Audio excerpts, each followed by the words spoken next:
सड़क पर दौड़ती हुई अगर किसी गाड़ी की नंबर प्लेट पर यूपी 30 दिखाई दे तो समझ जाइए कि ये गाड़ी हरदोई की है।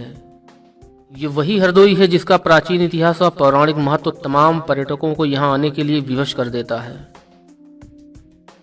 लखीमपुर, शाहजहांपुर, लखनऊ, उन्नाव, कानपुर, सीतापुर, कन्नौज और फर्रुखाबाद से घिरा हरदोई जनपद गोमती और सई नदियों के किनारे बसा हुआ है। हरदोई में प्रवाहित सई नदी का उद्गम हरदोई जिले के भिजवान नामक झील से ही होता है। हिंदी, अंग्रेजी, उर्दू के साथ साथ यहाँ अवधी भी बोली जाती है। 5,986 वर्ग किलोमीटर में फैले हरदोई की जनसंख्या 2011 की जनगणना के आधार पर लगभग 41 लाख थी। यानी उत्तर प्रदेश की 20 करोड़ की आबादी में से प्रत्येक 41 में से एक व्यक्ति हरदोई में रहता है। मतलब राज्य की पूरी आबादी का 2.05%। धार्मिक दृष्टिकोण से 100 में से लगभग 85 हिंदू, 13 मुस्लिम और बाकी 2% में ईसाई, जैन, सिख व आदि धर्मों के लोग रहते हैं। हरदोई उत्तर प्रदेश में एक औसत लिंगानुपात वाला जिला नहीं है। यहाँ प्रत्येक 1000 लड़कों पर 34 लड़कियां कम जन्म लेती हैं। ऐसा होना मात्र एक संयोग है या इसके पीछे कोई ठोस कारण? इसका जवाब आपको वीडियो के अंत में मिलेगा, इसलिए इस वीडियो को पूरा अवश्य देखें। चैनल को सब्सक्राइब करने के बाद घंटे को प्रेस करना ना भूलें ताकि भविष्य का हर एक वीडियो आप सरलता से देख पाएं। पौराणिक मान्यता के अनुसार भगवान नारायण के 2 अवतार इस धरती पर हुए हैं, नरसिंह एवं भगवान वामन। इसलिए हरदोई को प्राचीन समय में हरदोई के नाम से जाना जाता था। हालांकि हरदोई नाम पर तमाम विद्वानों में आपस में मतभेद हैं। कुछ विद्वान तर्क देते हुए कहते हैं कि प्राचीन काल में हरदोई हिरण्याकश्यप का राज्य हुआ करता था और उसने पूरे राज्य में भगवान नारायण की पूजा अर्चना पर रोक लगा रखी थी।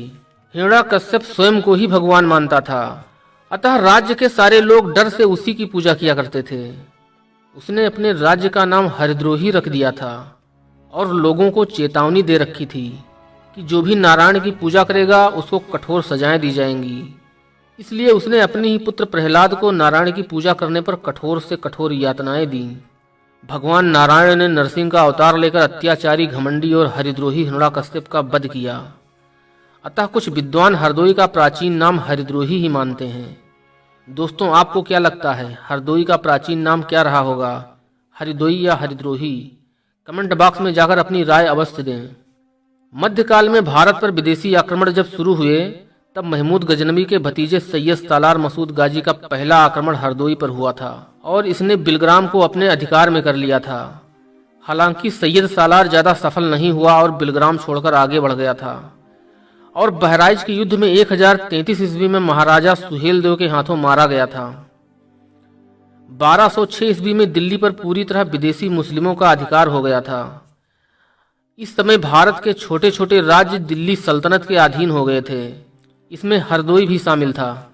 पानीपत के प्रथम युद्ध के बाद 1527 में बाबर ने गंगा नदी पार किया और अफगानों को खदेड़कर लखनऊ बढ़ गया। हुमायूं के शासनकाल में यह क्षेत्र पूरी तरह उसके नियंत्रण में रहा। 1539 चौसा के युद्ध में शेर शाह सूरी ने हुमायूं को पराजित कर दिया। अतः हुमायूं हरदोई के बिलग्राम और पिहानी के जंगलों में सालों तक भटकता रहा। भारत के स्वतंत्रता संग्राम में हरदोई के देशभक्तों ने 1942 ईस्वी में भारत छोड़ो आंदोलन में बढ़ चढ़कर हिस्सा लिया था। शिव वर्मा एक ऐसे ही क्रांतिकारी थे जिन्होंने चंद्रशेखर आजाद और भगत सिंह के साथ कंधा मिलाकर अंग्रेजों के विरुद्ध आजादी की आवाज बुलंद की थी। हरदोई को गर्व है ऐसे व्यक्तियों पर जिन्होंने इतिहास के पन्नों के स्वर्ण अक्षरों में अपना नाम दर्ज किया। आज का हरदोई, जिसकी अर्थव्यवस्था मुख्य रूप से कृषि पर आधारित है, धान, मक्का, गेहूं, ज्वार, बाजरा, सरसों, गन्ना यहाँ की प्रमुख फसलें हैं। लखनऊ मंडल के अंतर्गत आने वाले इस जिले में 5 तहसीलें, 19 विकासखंड, 2070 गांव, 6 नगर पंचायत, 7 नगर पालिका परिषद एवं 1101 ग्राम पंचायतें शामिल हैं। इसके अलावा 2 लोकसभा निर्वाचन क्षेत्र एवं 8 विधानसभा निर्वाचन क्षेत्र हरदोई जिले में आते हैं। हरदोई जिले में ऐसे कई ऐतिहासिक, धार्मिक एवं प्रसिद्ध स्थल हैं जो हरदोई जिले को पूरे भारत में एक विशिष्ट पहचान देते हैं। संडीला में स्थित हत्याहरण तीर्थ, जहां एक सरोवर है, मान्यताओं के अनुसार भगवान राम ने रावण वध के बाद ब्रह्म हत्या के दोष से मुक्त होने के लिए इसी सरोवर में स्नान किया था। जिला मुख्यालय से लगभग 20 किलोमीटर दूर सकहा नामक गांव में भगवान शिव को समर्पित एक प्राचीन शिव मंदिर है, जो संकट हरण मंदिर के नाम से आसपास के जिलों में भी प्रसिद्ध है। हरदोई में श्री बाबा मंदिर एक प्रसिद्ध स्थल है। इसके पास एक प्राचीन टीला है जिसे हिरण्याकश्यप के महल का अवशेष कहा जाता है। यहाँ से थोड़ी दूर चलने के बाद श्रवण देवी का मंदिर है, जो प्रहलाद कुंड के पास में ही है। प्रहलाद कुंड ये वही जगह है जहाँ होलिका दहन का विवरण पौराणिक कहानियों में मिलता है। इसके अलावा हरदोई में ऐसे सैकड़ों धार्मिक स्थल हैं और मंदिरें हैं जिनका पौराणिक एवं धार्मिक महत्व है।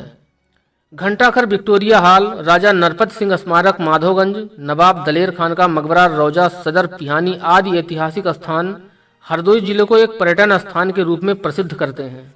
सांडी पक्षी विहार, जो 309 हेक्टेयर में फैला हुआ है। ये खूबसूरत पक्षी विहार हरदोई रेलवे स्टेशन से लगभग 19 किलोमीटर की दूरी पर है। सांडी पक्षी विहार देश विदेश के मेहमान पक्षियों के आने के लिए प्रसिद्ध है। अब आते हैं उस सवाल पर जिसका जवाब जानने के लिए आप अभी तक इस वीडियो को देख रहे हैं कि क्या कारण है कि हरदोई में लड़कियों की अपेक्षा लड़के अधिक जन्म लेते हैं। हरदोई जिले की औसत साक्षरता दर 64% है, अर्थात जिले में लोग अभी पूरी तरह जागरूक नहीं हैं, क्योंकि 36% लोग अभी अशिक्षित हैं। इसलिए लड़का और लड़कियों में अंतर भी करते होंगे और लड़कियों के जन्म होने पर या बीमार होने पर ठीक से दवा इलाज न करने पर उनकी मृत्यु दर में वृद्धि होना भी एक प्रमुख कारण है। इसके अलावा पढ़े लिखे लोगों में भी लड़कों के लालच में अवैध रूप से मां के पेट में ही लड़की होने पर भ्रूण हत्या करवा देना भी देखा गया है। दोस्तों, बेटियां हैं तो कल हैं। आज के जमाने में लड़का या लड़की में कोई अंतर नहीं है। इसलिए बेटी बचाओ और बेटी पढ़ाओ, और साथ में ऐसे लोगों को जेल में पहुंचाओ जो अवैध रूप से भ्रूण हत्या में लिप्त होते हैं। दोस्तों, इसी विचारधारा के साथ वीडियो को समाप्त करते हैं। जल्द ही मिलते हैं किसी और वीडियो में। तब तक के लिए जय हिंद, जय भारत।